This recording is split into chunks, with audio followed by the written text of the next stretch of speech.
Dios les bendiga, muy buenas tardes para todos mis hermanos y amigos que nos están siguiendo nuestros programas, nuestros mensajes.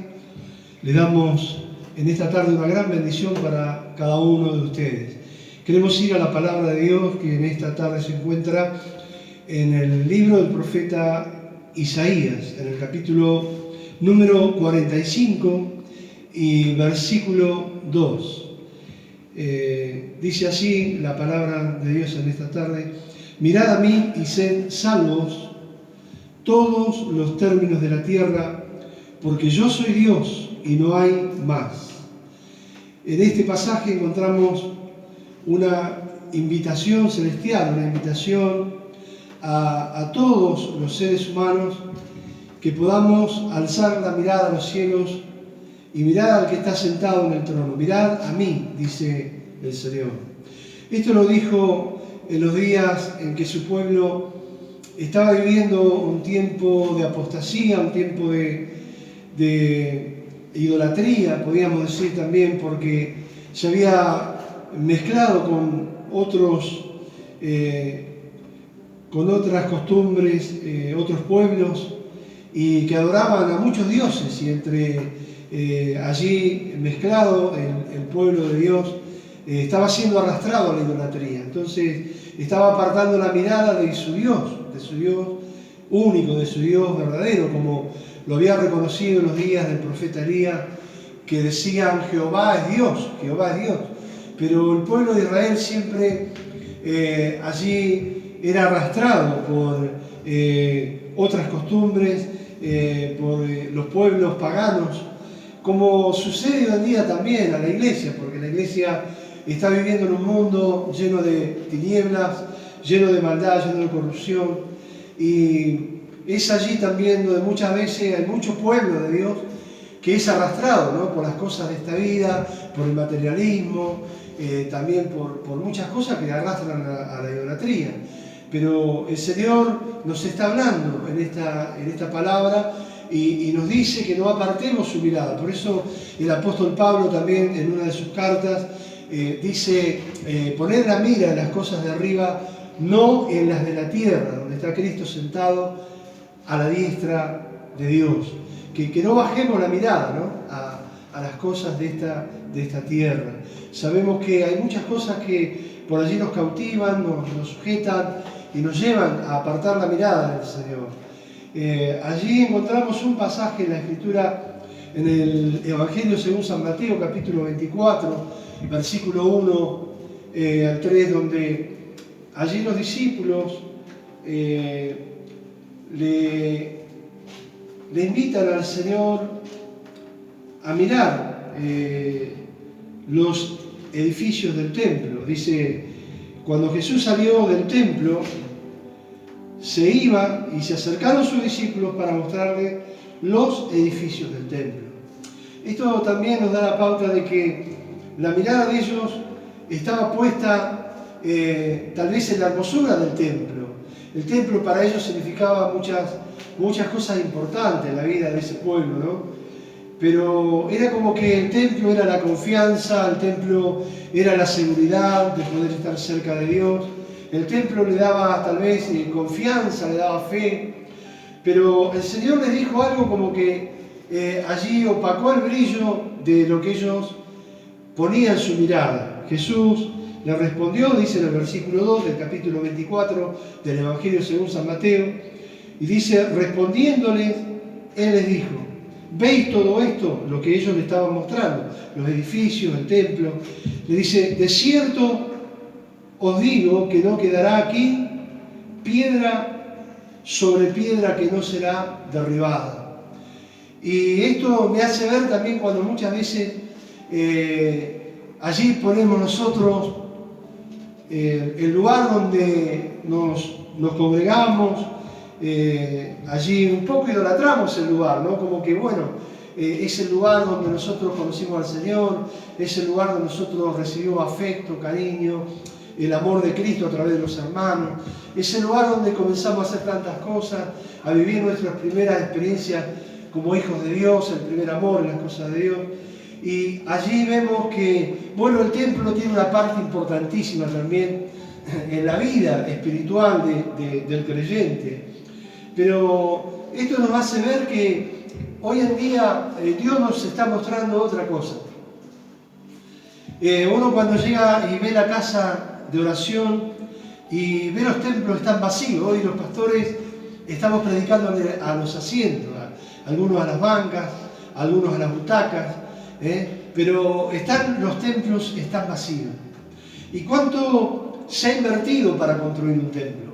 ¿Cuánto dinero se invierte? ¿Cuánto tiempo? ¿Cuántas cosas uno tiene que dejar para construir un templo? Junto con los hermanos que se esfuerzan, muchos que tal vez nos acompañaron un tiempo y ya no están. Y bueno, y allí se invierte para hermosear el templo, para tener la mejor tecnología que hoy se está utilizando, ¿no?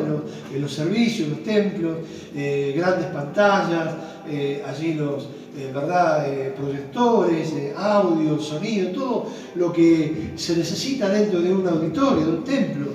Y uno cuánto es lo que invierte, ¿verdad? Pero la pregunta es, ¿para qué estamos usando los templos?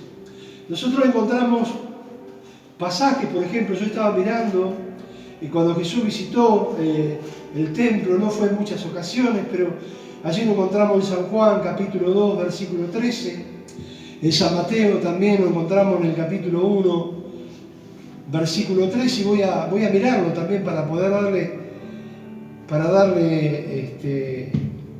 lectura, ¿no? Es importante que nosotros podamos ver esto en la palabra bendita del Señor. Allí cité un pasaje y es San Marcos. San Marcos, vamos a mirar en el capítulo 11. Y allí vemos a Jesús entrando en el templo, en San Marcos 11, versículo 15.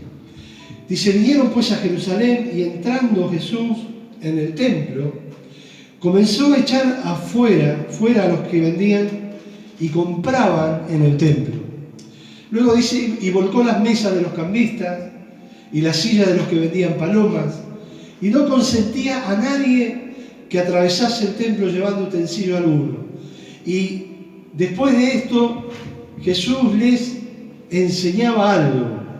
Aquellos que frecuentaban el templo, a los que ministraban en el templo, y decía de esta manera, ¿no está escrito, mi casa será llamada casa de oración para todas las naciones? Mas vosotros la habéis hecho cueva de ladrones. Qué palabra fuerte, ¿no? Hablando acerca del templo. Qué triste, ¿no? La condición en la que Jesús se encuentra en el templo. Y pensaba, ¿no? Mientras meditaba en la palabra que quería compartir, ¿qué es lo que nosotros hacemos dentro del templo?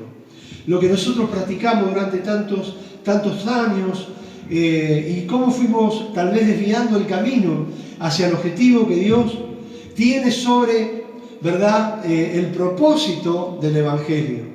Muchos dicen, bueno, el templo es el lugar donde enseñamos la palabra, donde predicamos el Evangelio, pero también se hacen otras cosas que tal vez a Dios no le agradan, otras cosas que tal vez a Dios, ¿verdad?, no son las que satisfacen el corazón de Dios.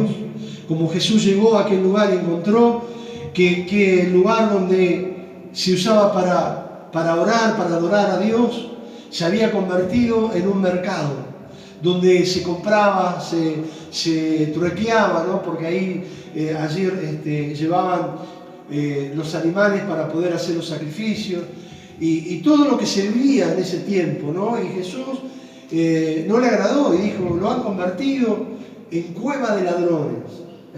¿Cuántas veces se desvía el propósito de Dios? Y se utiliza el Evangelio para determinadas cosas que no satisfacen el corazón de Dios, porque el corazón de Dios se satisface cuando nosotros usamos el Evangelio para salvar las almas, porque ese es el plan de Dios, para que las almas conozcan, las vidas conozcan a Dios. Aquí la palabra que leemos en el capítulo 45, versículo 22 del libro del profeta Isaías dice, Dios dice, mirad a mí, y sed salvos, dice, todos los términos de la tierra, porque yo soy Dios y no hay más. Quiere decir que Dios está diciendo, no hay otra forma de que el hombre pueda alcanzar la salvación. No hay otra manera en que el hombre pueda liberarse de la condenación eterna. La única manera es que puedan mirar hacia los cielos. ¿Cómo podían ellos mirar a Dios? En aquel tiempo lo podían mirar a través de los profetas. La verdad que estaban los profetas como Isaías, que le hablaba, que le estaba diciendo la condición en la cual se encontraban. Por eso el profeta le decía la palabra que Dios había puesto en el corazón, porque los profetas eran la voz cantante de Dios, ¿verdad? Ellos hablaban a través de lo que Dios les ponía en el corazón. Mirad a mí, le decía, una invitación. Hoy nosotros podemos ver los templos vacíos, templos que se ha invertido tanto dinero, se ha invertido tantas cosas para poder tener un hermoso templo. Y hoy los templos están vacíos.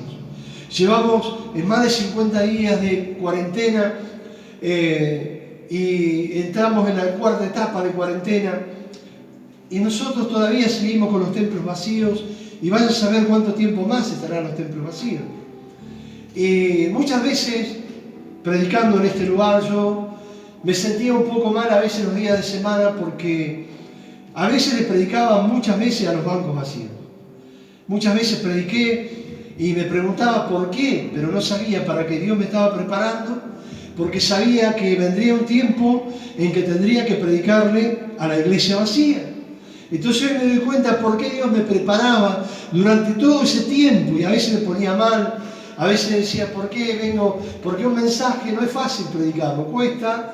Yo llevo muchos años predicando por la gracia de Dios y la misericordia de Dios, pero le puedo asegurar que no es nada sencillo. Tal vez para alguno que por allí tiene otra instrucción en las cosas de Dios es más fácil, pero en mi caso, que soy un pastor laico, que no tuve instituto bíblico, no tuve un seminario, ¿verdad? No tuve allí maestros que me enseñaran cómo poder poner en práctica la homilética, la hermenéutica.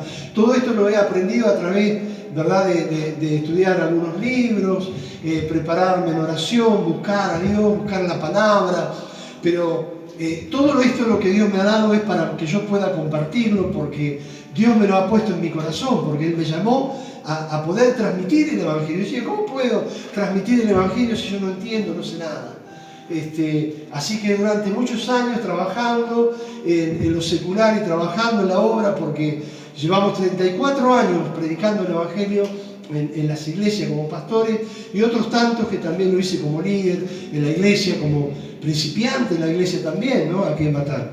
Pero para la gloria de Dios, el Señor nos ha dado esta gracia de poder compartir la palabra, compartir el mensaje de salvación a las almas, y esta es mi responsabilidad como predicador, como pastor. Entonces, allí yo veo qué es lo que nosotros hacemos con los templos. ¿Verdad que es hermoso? Pero hoy tristemente vemos los templos vacíos.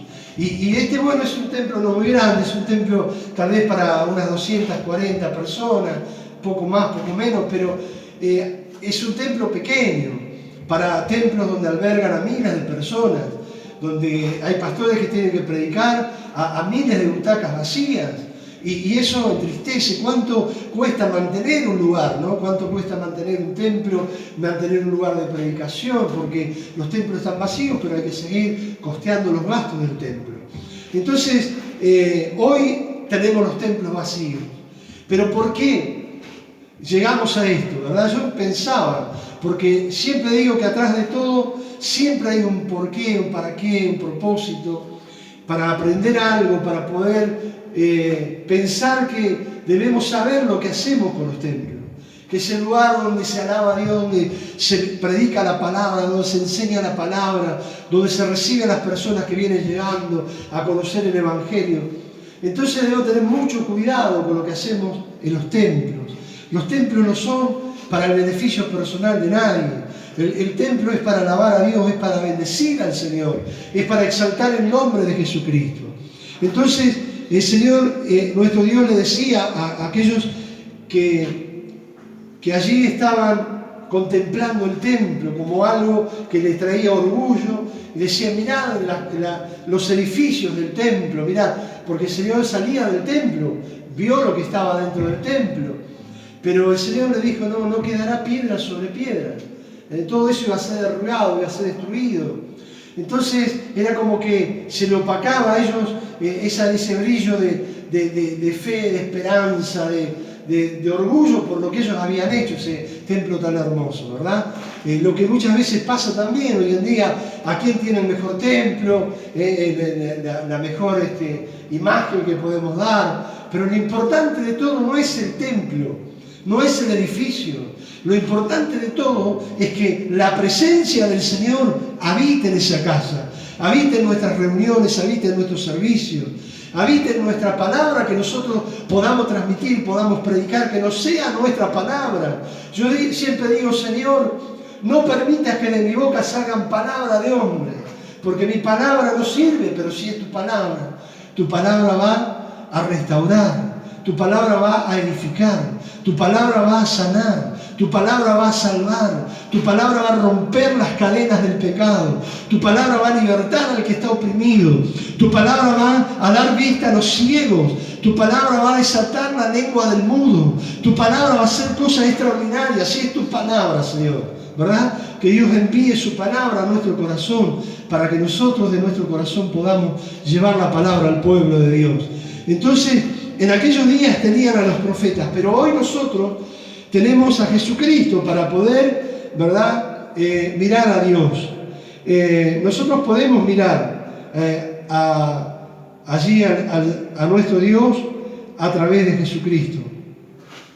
Allí en San Juan 14, 6, ¿verdad? Allí el Señor también nos habla de qué manera podemos allí mirar a Dios. Es bueno ir a la palabra, que cada expresión salga de la palabra, una palabra conocida. Es tan importante que el Señor dijo que Él era el camino para ir al Padre. Es tan importante, dice allí, creedme que yo soy en el Padre y el Padre en mí. De otra manera dice, creedme por las mismas obras, las obras que Jesús hacía. Podía llegar el hombre a Dios para que pudiera ver a través de Jesucristo a Dios. En San Juan 14:10 dice, ¿no creéis que yo soy en el Padre y el Padre en mí? Y las palabras que yo os hablo, dice, no las hablo por mi propia cuenta, sino que el Padre que mora en mí, Él hace las obras. Qué tremendo, ¿no? Lo que dice el Señor. Que lo que Él hablaba no hablaba por su propia cuenta, sino por lo que Dios le estaba entregando en su corazón. Y en el versículo 6 dice que Él es el camino, es la verdad y es la vida. San Juan 14:6. Y nadie va al Padre, dice. Nadie puede ir al Padre. No podemos ir a Dios porque lleguemos a un hermoso templo. No podemos llegar a Dios a través de un pastor, a través de un ministro, no. Llegamos a Dios por medio de Jesucristo. Es la única manera que podemos llegar a Dios. Podemos mirar a Dios, ¿verdad? Y allí en Primera de Timoteo 2, versículo 5, nos habla de este Jesús también, para que podamos mirar al Padre y alcanzar la salvación. Dice Primera de Timoteo 2:5, porque hay un solo Dios y un solo mediador entre Dios y los hombres, Jesucristo hombre, el cual se dio a sí mismo en rescate por todos, de lo cual se dio testimonio a su debido tiempo. Porque hay un solo Dios, dice, y un solo mediador entre Dios y los hombres. Está dándonos a entender de que el único que es mediador, el único que puede a elevar nuestra mirada a Dios es Jesucristo. No hay otro mediador, no hay otro aquí en la tierra que nos pueda llevar a Dios. No existe ningún ministro, como dije, ningún pastor, nadie te puede llevar a Dios.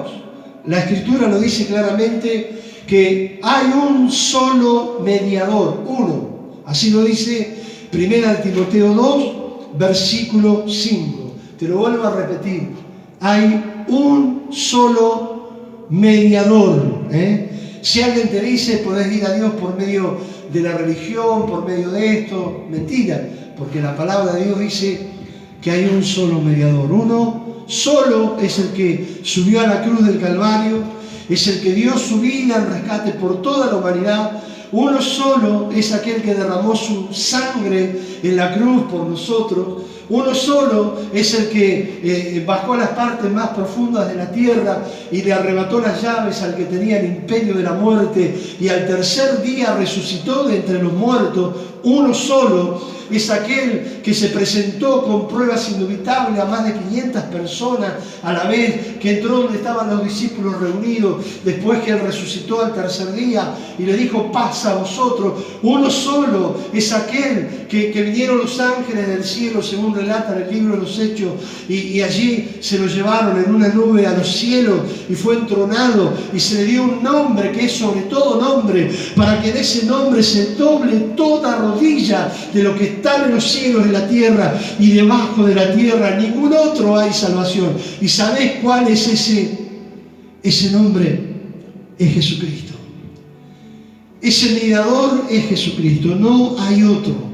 Lo dice la palabra de Dios, dice: un solo mediador entre Dios y los hombres, Jesucristo hombre, el cual se dio a sí mismo en rescate por todos, de lo cual se dio testimonio a su debido tiempo. Por eso el profeta allí le decía a su pueblo: mirad a mí y sed salvos todos los términos de la tierra, porque yo soy Dios y no hay más. No hay otro Dios. Pueden adorar a otros dioses, ¿verdad? Que tienen oídos, como dice en el libro de los Salmos, mas no oyen, manos tienen, mas no palpan, pies tienen, mas no caminan, boca tienen, mas no hablan, y semejante a ellos son los que creen en esos ídolos, ¿verdad? Esos dioses, ¿verdad? Que en minúscula, que el hombre puede hacer y adorarlos. La palabra de Dios nos dice que solamente hay uno y es Jesucristo. Por eso es tan importante entender cuando Dios está hablando. En aquel tiempo, ¿verdad? Era a través de la ley: mirad a mí y sed salvos. Dice todos los términos de la tierra, decía, porque yo soy Dios y no hay más. Pero hoy en día nosotros tenemos este regalo, que es la gracia, que es Jesucristo, para poder mirar al Padre y ser salvos. Porque en ningún otro hay salvación, porque no hay otro nombre bajo el cielo dado a los hombres en que podamos ser salvos. Y en 1 de Juan capítulo 5 versículo 12 dice la palabra de Dios que el que tiene al Hijo, a Jesucristo, tiene la vida. Y el que no tiene al Hijo no tiene la vida. Está hablando de la vida eterna. Así que el que tiene al Hijo, a Jesucristo, tiene la vida. Y el que no tiene al Hijo no tiene la vida. Si nos vamos de esta tierra, partimos de este mundo y no tenemos a Cristo en nuestro corazón, nosotros tenemos una perdición eterna. Pero si nos vamos de esta vida, si nos toca partir de esta tierra y tenemos al Hijo, tenemos a Cristo, tenemos la vida. Porque en Él estaba la vida, dice. Y la vida era la luz de los hombres. Yo te invito en esta tarde, aquellos que me están escuchando, tal vez nunca te dijeron que era tan importante aceptar a Jesucristo como tu único y suficiente Salvador. Jesucristo es la única esperanza del mundo. Él vino a buscar y a salvar lo que se había perdido. En Él está la vida, en Él está la salvación, en Él está la vida eterna. Yo te invito en esta tarde que abras tu corazón y puedas mirar a Dios a través de Jesucristo, como decía el profeta Isaías: mirad a mí y sed salvos todos los términos de la tierra, para todos los que creen en Él, en Jesucristo. Yo voy a orar, y si usted en esta tarde quiere tener a Cristo en su corazón, repita conmigo estas palabras. Padre Dios, en esta tarde, creo en esta palabra que he escuchado, que puedo ir a ti a través de Jesucristo, que en ningún otro hay salvación. Y quiero, Señor, pedirte que perdones mis pecados, que perdones mis errores, que perdones mis faltas. Te ruego, Dios, en este momento, que tengas de mí misericordia y anotes mi nombre en el libro de la vida. Yo abro mi corazón y recibo a Jesucristo como mi único y suficiente Salvador. Y te pido, Dios, para que ese nombre, mi nombre, esté inscrito en el libro de la vida. Y te ruego para que el Espíritu Santo me enseñe y me guíe a través de tu palabra a mirar a Dios y pueda alcanzar la eterna y bendita salvación. Que Dios te bendiga ricamente, que el Dios del cielo en este momento pueda abrir los libros para que tu nombre esté escrito en el libro de la vida y que puedas tener a Cristo. Acuérdate que el que tiene a Cristo tiene la vida. Dios te bendiga.